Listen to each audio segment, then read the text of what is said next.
네, 안녕하세요. 데이터 사이언스 개론 4주차입니다. 벌써 여러분들하고 온라인 강의를 진행한 지 3주가 지났습니다. 한상태 교수입니다. 여러분들 얼굴 빨리 보고 싶은데 아직 이렇게 온라인으로 강의를 하게 돼서 마음이 아픕니다. 오늘부터 진행되는 4주차는 앞서 3주까지는 이제 그 데이터를 잘 정리하고 요약하는 것, 그리고 이를 SPSS를 통해서 이렇게 결과를 산출할 수 있다라는 그런 모습을 보여드렸고요. 이후에 여러분들이 오프라인에 오면은 직접 그 SPSS 소프트웨어를 이용해서 실습실에서 직접 다 해볼 겁니다. 그러니까 여러분들이 크게 염려 안 하셔도 되고요. 근데 이제 오늘부터 진행되는 것은 통계학의 두 가지 줄기, 하나는 자료를 정리 요약하는 기술 통계학에 대한 이야기를 했다면 오늘부터는 전체에서 우리의 관심을 두고 있는 전체 모집단에서 일부를 뽑아서 표본이라고 했죠. 그 관찰된 내용, 그걸 통계량이라고 했어요. 그걸 근거로 우리가 알고자 원하는 집단의 특성, 모수라고 했습니다. 그걸 이제 짐작해 보는 것, 추측해 보는 것, 찍어 보는 것, 그런 것들을 우리가 추측 통계학이라고 했는데, 그런 추측 통계학의 기반이 되는 그런 내용을 공부를 하고자 합니다. 여러분들이 보면 제목이 확률과 분포함수라니까 굉장히 여러분들이 중고등학교 시절에 확률 이런 용어를 들어본 적이 있고요. 로또 당첨 확률 이런 것도 여러분들 들어본 적이 있잖아요. 그래서 조금은 이론적인 그런 내용들이 있어서 여러분들이 조금 힘들어할 수도 있는 그런 강의지만 여러분들이 집중해서 들으면 잘 이해되고 소화될 수 있도록 제가 이야기를 한번 전개 나가도록 하겠습니다. 페이지를 넘기도록 하겠습니다. 먼저 여러분들이 그 확률이다 또는 확률 변수다 또는 분포다 또는 분포함수다 전부 낯설잖아요. 그렇죠?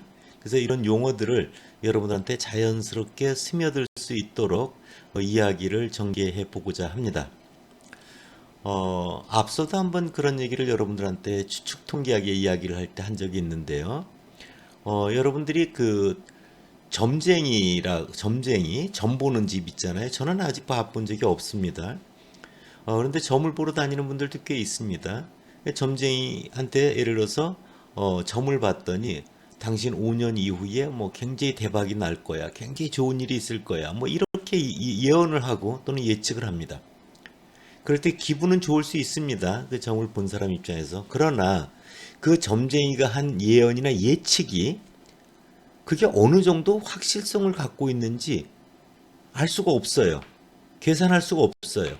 그렇기 때문에 그것은 우리가 사회적으로 신뢰성을 갖고 이용되지를 못하고 있는 겁니다. 본인의 감성적인 것, 뭐 생각적인 부분에 있어서 뭐 위안이 될 수도 있고 또 거기에 의존하는 사람들도 있을지 모르지만 객관적으로 신뢰성을 갖고 이용되고 있지는 않다 이런 겁니다. 그러나 똑같이 통계학에서도 짐작을 하고 또는 추측을 하고 또는 예측이라고 합니다. 그런 것들을 하는데 통계학에서는 그 예측한 결과가 얼마나 확실성을 갖고 있는지 불확실성을 갖고 있는지를 확률이라고 하는 단위를 기준으로 확률적 서술을 통해서 예측을 합니다. 그래서 여러분들 내일 비 올 확률 뭐 이런 거죠. 그렇죠? 그렇게 확실성과 불확실성 정도를 수치적으로 명확히 나타내 주기 때문에 사회에서 신뢰성을 갖고 이용되고 있다. 이렇게 여러분들이 일단 이해를 하시면 됩니다. 그래서 여러분들이 먼저 용어 중에 확률이다 그러면 어떤 특정한 사건이나 어떤 특정한 일이 일어날 가능성이 얼마나 되는가 이걸 수치로 표현해낸 거예요. 수치로 표현한 거. 그래서 내일 비 올 확률 그럼 70%럼 0.7 이렇게 표시를 한 거죠. 그래서 확률은 전혀 일어날 가능성이 없는 건 뭐예요? 확률이 0이죠. 0. 무조건 일어날 수 있는 가능성은 뭐예요? 1입니다. 1. 100%. 그래서 확률이라고 하는 건 항상 0과 1 사이에 그런 수치값으로 어떤 특정한 사건이나 일이 일어날 가능성을 수치적으로 나타낸 것이다. 이런 겁니다. 그래서 앞서 통계학에서 추측은 이 추측이 얼마나 확실성을 갖고 있는지 불확실성을 갖고 있는지 확률적으로 서술해 주기 때문에 우리가 이 확률을 배우는 거거든요. 그래서 우리가 통계적으로 이렇게 짐작하는 것, 추측하는 것, 통계적 추론이라고 하는데요. 그리고 그 모수에 대해서 검증이라고 하는 걸 하게 되는데요. 그런 것들을 하는 데 있어서 기반이 됩니다. 확률이. 내가 한 추측은 이 정도의 확실성을 갖고 있어 라고 얘기를 하기 때문에 우리가 확률을 배우는 겁니다.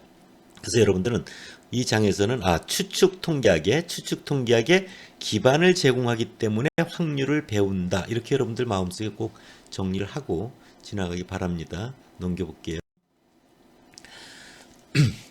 확률을 다시 이제 정확히 표현을 해보도록 하겠습니다. 슬라이드 3쪽에 해당이 되고 있습니다. 어떤 사건 또는 어떤 사상이라고도 표현합니다. 영어로 이벤트라고 하는데요. 이 일어날 가능성의 정도를 0과 1 사이의 수치값으로 나타낸 것, 이것이 이제 확률입니다. 그래서 여러분들 확률은 이런 걸 여러분들 많이 하잖아요. 뭐 동전을 던진다든지 주사위를 던진다든지 이런 걸 많이 하는데, 예를 들어서 주사위 눈금은 1, 2, 3, 4, 5, 6, 6개 아닙니까? 그렇죠? 그래서 주사위를 던졌을 때 1의 눈금 나올 확률 그럼 얼마예요? 그럼 6분의 1 이렇게 대답할 수 있죠. 2의 눈금이 나올 확률도 역시 6분의 1입니다. 6의 눈금이 나올 확률도 역시 6분의 1입니다. 그렇죠? 그래서 모든 눈금이 나올 확률은 다 6분의 1입니다. 그리고 그 6분의 1씩 나온 확률을 다 더하면 얼마가 돼요? 1이 됩니다. 1, 그렇죠? 예. 이런 것들이 우리가 잘 생각해 보면은 주사위를 던지면 나올 수 있는 가지수가 몇 가지죠? 1, 2, 3, 4, 6가지 중에 분모가 6이에요. 분의 1의 눈금은 몇 가지 있어요? 한 가지가 있으니까 1. 그래서 6분의 1 이렇게 대답한 거거든요. 이런 것들을 수학적 확률이다. 수학적으로 이렇게 계산되는 확률이다. 이런 표현을 씁니다. 또 하나 예를 더 들어볼게요. 주사위를 던져서 짝수 눈금 나올 확률. 그러면 주사위를 던지면 나올 수 있는 가지수는 몇 가지라 그랬어요? 6가지. 1, 2, 3, 4, 5, 6분의. 짝수 눈금 나올 수 있는 가지수는 몇 가지예요? 2, 4, 6. 3가지죠. 그래서 6분의 3. 약분해보면 2분의 1이 되는 거죠. 이런 것들이 이제 수학적으로 이렇게 계산할 수 있는 그런 확률입니다. 그리고 여기서 등 확률 모형이라고 하는 건 일어날 수 있는 그 경우에 일어날 수 있는 확률이 모두 같을 때 이런 거죠. 동전을 던져도 마찬가지죠. 앞면 일어날 확률이 얼마예요? 전체 동전 앞면 뒷면 두 가지 중에 한 가지니까 2분의 1. 뒷면 일어날 확률도 얼마? 2분의 1. 이런 게 다 등 확률 모형이다. 이런 표현을 쓰는 겁니다. 자, 방금 가치는 전체 일어날 수 있는 가지수 중에 우리가 원하는 것이 일어난 가지수, 그렇게 해서 수학적으로 계산을 했어요. 이런 걸 뭐라고 한다? 수학적 확률이라고 합니다. 자, 그러면 다른 확률을 한번 여러분들에게 이야기를 해볼게요. 상대도수 그러면 여러분들 좀 용어가 어렵지만 그냥 백분율 이렇게 생각하면 됩니다. 100명 중에 60명이 찬성을 했다. 그럼 100분의 60 이런 겁니다. 0.6. 100명 중에 90명이 찬성을 했다는 100분의 90 이런 게 상대도수입니다. 상대적으로 찬성한 사람의 횟수가 몇 번인가 이렇게 표현할 때 이제 상대도수라는 말을 쓰는 거거든요. 상대도수의 극한, 극한이라는 말도 여러분들 이제 고등학교 때 접해보긴 했지만, 극한이라는 건 극은 갈 때까지 가본다 이런 거잖아요. 그렇죠? 남극, 북극 갈 때 극자도 다 그런 겁니다. 갈 때까지 가보면 그 한계점이 무엇인가. 그 한계가 보일 때도 있고 그럴 때 수렴한다 그랬죠. 그 한계가 안 보일 때 뭐라 그래요? 발산한다는 표현을 쓰기도 합니다. 어쨌든 상대도수의 극한으로 정의되는 확률이라고 제목을 붙였는데 한번 그 의미를 살펴보도록 할게요. 주사위를 던져서 1의 눈금이 나올 확률은 6분의 1입니다. 이건 수학적 확률이라고 했어요. 그러면 한번 이런 생각. 그러면 여러분들 주사위를 60번 던졌다고 해봐요. 여러분들이 60번. 그러면 1의 눈금이 10번 딱 나옵니까? 6분의 1만큼 딱 나옵니까? 그렇지는 않죠. 1의 눈금이 10번보다 더 나올 수도 있고 덜 나올 수도 있을 거예요. 아니 동전을 10번 던지면 앞면 5번 뒷면 5번 딱 그렇게 나옵니까? 그렇지 않다니까요. 앞면이 6번 나오고 뒷면이 4번 나올 수도 있고요. 앞면이 7번 나오고 뒷면이 3번 나올 수도 있어요. 그래서 반드시 그렇다라고 하는 뜻이 아니고 단지 1의 눈금이 나타날 가능성이 60번 중에 10번 정도 나타날 가능성이 될 거야 라고 하는 걸 말하는 거거든요. 그러면 이런 주사위를 던지는 거를 계속 무한히 던진다고요. 10번, 100번, 1000번, 10,000번, 100,000번, 100,000번, 10,000,000번, 1억 번 끝없이 계속 던진다고 해봐요. 그럴 때 1의 눈금이 몇 번 나오는가를 세보는 거죠. 그러면 그게 참 신기하게도 무한히 계속 주사위를 던지면은 그 중에 1의 눈금이 나오는 그 횟수가 6분의 1에 거의 수렴하게 된다는 거예요. 대수라는 건 큰 수입니다.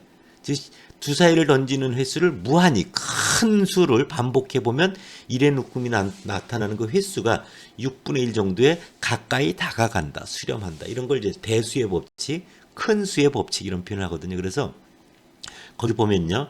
n번의 대문자 n번의 무수히 많은 실험에서 사상 A, A가 주사위 눈금 1이라고 생각을 해보세요. 1이 F번 나타났다면 바로 우리가 그 사건 A 또는 사상 A가 일어날 확률은 다음과 같다. 즉 실질적으로 실험을 시행해서 몇 번 일어났니 이런 거예요. 그런 것들을 우리는 경험적 확률 또는 통계적 확률이라고 표현을 합니다. 그러니까 여러분들 동전을 10번 던졌습니다. 앞면이 7번 나왔습니다. 앞면 일어나는 확률은 얼마입니까? 10분의 7 이렇게 적는 거예요. 주사위를 60번 던졌습니다. 1의 눈금이 12번 나왔습니다. 그럼 1의 눈금이 나올 확률은 그러면 60분의 12 이렇게 계산하는 게 뭐다? 통계적 확률이다 이겁니다. 그래서 거기 보면요. 맨 왼쪽에 PA라고 하는 사건이 일어날 확률은 분모가 뭐라고 돼 있어요? 동전 10번 던졌다면 10분의 앞면이 7번 나왔다면 7 이런 겁니다. 그래서 전체 던진 횟수분의 우리가 생각했던 사건이 일어난 횟수 즉 n분의 대문자 n분의 f입니다. 이렇게 정의를 하는 걸 뭐라고 한다? 통계적 확률이다라고 한다. 그런데 그거를 전체 시행 횟수 n분의 A 사건이 일어난 횟수 F를 거기 리미트라고 하는 극한 표시가 돼 있죠. 밑에 대문자 n이 무한대로 간다라는 게 보여요. 즉 실험을 무한히 반복하면 실험을 무한히 동전 던지는 걸 무한히 시행하면 또는 주사위를 무한히 던지면 1의 눈금이 나올 확률이 뭐로 6분의 1로 가까이 간다. 즉 수학적 확률과 통계적 확률이 거의 같아진다. 라는 것을 우리가 표현하는 겁니다. 그래서 맨 아래 되어 있는 것은 시행일 횟수 중에 우리가 원한 것이 일어난 횟수로 정의한 통계적 확률 또는 경험적 확률이라고 한다. 가지수를 가지고 따진 건 뭐라 그랬죠? 수학적 확률입니다. 그러나 그 실험을 무한히 하면은 동전 던지는 것도 무한히 던져보면 앞면이 일어나는 횟수가 거의 2분의 1에 가까이 다가간다. 그런 걸 여러분들 볼 수 있는 겁니다. 다음 페이지로 가볼게요. 몇 가지 용어를 여러분들 기억하고 지나가도록 하겠습니다. 거기 표본 공간, 샘플 스페이스, 첫 글자가 S죠. 표본이 샘플이고 공간이 스페이스라서 그렇게 적은 겁니다. 그러니까 사상 또는 사건, 이벤트라고 되어 있습니다. 표본 공간은 뭐냐면요. 어떤 동전 던지기 실험을 할 수도 있고 주사위 던지는 실험을 할 수도 있어요. 그래서 어떤 실험에서 나올 수 있는 모든 결과들을 모아놓은 겁니다. 모아놓은 걸 집합이라고 하죠. 그래서 그 예가 나와 있어요. 동전을 3번 던진다면은 표본 공간 S는 뭐예요? 다 앞면 나온 것. 헤드. HHT. 헤드가 2번 나온 거죠. HTH. 그 다음에 HHT인데 잘못 적혔네요. HHT인데 HTT로 잘못 적혀 있어요. 여러분들 고치세요. HTT가 아니라 HTHT가 되죠. HHT, HTH, H, 그 다음에 THH가 되겠군요. 다시 HHH, HHT, HTH, THH 이렇게 돼야 됩니다. THH 순서가 조금 바뀌어 있어요. THH가 HTT 앞에 있으면 맞는데 그렇게 표현이 되어 있네요. 그 다음에 이제 앞면이 여러분들 한 번 나온 건 뭐예요? HTT 또는 THT, TTH, TTT 이렇게 되는 거죠. 여러분들 TTT는 여러분들 전부 뒷면만 나온 거죠. 이렇게 8가지가 있습니다. 그래서 나올 수 있는 모든 결과들을 모아놓은 것, 그걸 표본 공간 기호로 S 대문자로 표시한다. 사건 사상은 표본 공간의 부분입니다. 어떤 특성을 갖는 결과들을 모아놓은 거예요. 예를 들어서 동전을 3번 던지는 실험에서 앞면이 2번 나오는 사상, 앞면이 2번 나왔다는 건 뭐예요? H가 2번이라는 거죠. 그래서 사건을 기호로 대문자 A라고 표현했습니다. A라는 사건이라는 거예요. HHT, HTH, 첫 번째는 T, 그 다음은 헤드, 그 다음은 헤드. 그래서 THH. 이런 건 다 앞면이 두 번 나온 거죠. 몇 가지가 있어요? 세 가지가 있는 걸 알고. 그거는 위에 있는 표본 공간의 일부라고 하는 걸 여러분들은 알 수가 있을 겁니다. 자, 이럴 때 수학적으로 정의가 되는 사건의 확률 또는 사상의 확률이라고 하는 건 이런 겁니다. 동전을 3번 던지는 경우 앞면이 2번 나오는 사상의 확률은 PA는, 자, 분모는 뭐예요? 표본 공간의 개수죠. 원소의 개수. 동전을 3번 던져서 일어날 수 있는 모든 경우의 수는 8가지입니다. 8분의. 앞면이 2번 나오는 거는 그 위에 사건 A에 보면 알지만 몇 개예요? 경우의 수가 3가지가 있죠. 그래서 8분의 3 이렇게 적을 수 있습니다. 똑같은 걸 예를 들어서 동전을 3번 던지는 경우 앞면이 3번 나오는 사상의 확률, 그럼 뭐예요? P에 있는 8분의 8가지 중에 앞면이 3번 다 나오는 건 HHH 한 가지죠. 8분의 1 이렇게 계산하면 됩니다. 이런 것들이 우리가 알고 있는 사건의 확률이다. 이런 거죠. 이게 수학적 확률입니다. 다음 페이지로 갈게요. 여러분들 이제 확률이라고 하는 것을 이제 여러분들에게 이야기를 했는데요. 확률이라고 하는 것에 몇 가지 특징이 있습니다. 그래서 그걸 한번 여러분들 같이 살펴보도록 할게요. 확률이라고 하는 것은 실험을 했을 때 나올 수 있는 모든 결과들을 모아놓은 것, 표본 공간에서 정의가 되는 함수로서 다음과 같은 특징을 갖는다. 자, 첫 번째가 뭐예요? 전혀 나타날 가능성이 없는 확률은 0입니다. 동전을 던졌는데 예를 들어서 500원짜리 동전 또는 100원짜리 동전을 던졌는데 앞면 아니면 뒷면이죠. 100원짜리 동전을 던졌는데 6의 눈금이 날 확률, 이런 건 없죠. 0입니다. 0. 두 번째, 무조건 나타나는 확률은 1입니다. 1. 이런 거죠. 동전을 던졌는데 앞면 또는 뒷면이 나올 확률은 동전 던지면 앞면 아니면 뒷면이잖아요. 그렇죠? 그러니까 동전을 던졌는데 앞면이 나타날 확률, 앞면 또는 뒷면이 나타날 확률, 이러면 1입니다. 1. 그럼 모든 사건의 확률은 0과 1 사이. 0은 전혀 일어날 수가 없다. 1은 완벽히 다 100% 일어나는 경우다 하는 거죠. 그리고 모든 가능한 일어날 사건들을 확률을 다 더하면 얼마가 돼요? 1이 된다. 자, 앞면이 일어날 확률 얼마? 2분의 1. 뒷면이 일어날 확률 얼마? 2분의 1. 두 개 더하면 얼마? 1. 이렇게 되는 거죠. 주사위도 1의 눈금 나올 확률 얼마? 6분의 1. 2의 눈금 나올 확률 얼마? 6분의 1. 점점점 6의 눈금 나올 확률 얼마? 6분의 1. 다 더하면 얼마 돼요? 1이 되는 거죠. 그렇죠? 이건 여러분들 다 알 수가 있을 겁니다. 마지막 걸 한번 보세요. 여러분들이 용어가 생소할 수 있습니다. 상호 배반적, mutually exclusive라고 하는 건데요. 상호 배반적인 사건이라고 하는 건 뭐냐면요. 동시에 일어나는 일이 절대 없는 겁니다. 동시에 일어나는 일이 절대 없는 겁니다. 자, 예를 들어서 동전을 던졌더니 앞면이 나온과 동시에 뒷면이 같이 나와 있을 수가 있어요, 없어요? 절대 그런 일은 없습니다. 그래서 앞면 나오는 사건과 뒷면 나오는 사건은 상호 배반적이다. 동시에 일어날 확률이 없다. 동시에 일어날 가능성이 없다. 이런 겁니다. 사상의 합집합의 확률은 각 사상의 확률이 합과 같다. 이 말은 뭐예요? 동시에 일어나는 일이 없으니까 예를 들어서 동전이 앞면 또는 뒷면이 일어날 확률은 앞면 또는 뒷면이 일어날 확률은 각각 사상 앞면 일어날 확률 더하기 뒷면 일어날 확률 이렇다는 거죠. 자, 앞면 또는 뒷면 일어날 확률은 1이죠. 1. 동전을 던지면 앞면 일어날 확률 얼마? PA 2분의 1 더하기 뒷면 일어날 확률 뭐? PB 2분의 1 같죠. 그렇죠? 합하니까 1이 되니까. 그래서 각 사상의 확률이 아까 같다. 그래서 여러분들 거기 보면은 확률의 정의라고 돼 있어서 표본 공간에서 정의된 그 함수를 이제 P라고 표현을 했는데요. 표본 공간에서 일어나는 임의 사건은 확률은 항상 0과 1 사이다. 두 번째, S가 뭐예요? 표본 공간이죠. 표본 공간. 동전을 던지면 표본 공간이 뭐예요? 앞면, 뒷면이에요. 주사위를 던지면 표본 공간이 뭐예요? 1, 2, 3, 4, 5, 6이에요. 그 표본 공간은 나올 수 있는 결과 전체를 말하기 때문에 확률의 합, 확률을 다 더하면 1이 된다. 그걸 그렇게 표현해 놓은 겁니다. 그 다음에 앞서 얘기했지만 상호 배반이라는 건 뭐예요? 동시에 일어나는 일이 절대 없다는 거예요. 그래서 A1, A2가 다 겹치는 부분이 없는 거죠. 대하여 P, A1이 일어나든지 또는 A2가 일어나든지 또는 이렇게 점점점 이렇게 가죠. 또는은 우리가 합집합으로 표현하죠. 그렇죠? 그것이 각각 일어날 PA1 더하기 PA2 더하기 이렇게 되는 거죠. 그럴 때 우리가 이제 PA를 사상 A의 확률이다.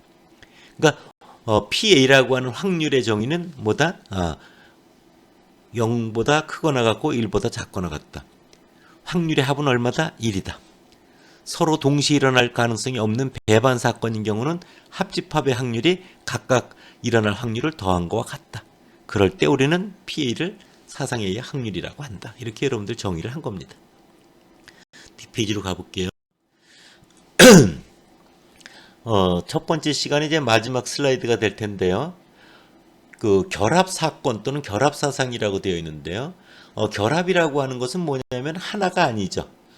두 개가 최소 2개 이상이 있어야 결합이 되는 거잖아요. 그렇죠? 그래서 여러분들 결합이라고 하는 건 우리가 조인트 할 수 있다라는 거는 바로 뭐냐면 결합한다는 건 사상이 최소한 2개 이상이어야 됩니다. 두 사상 A와 B의 결합 사상.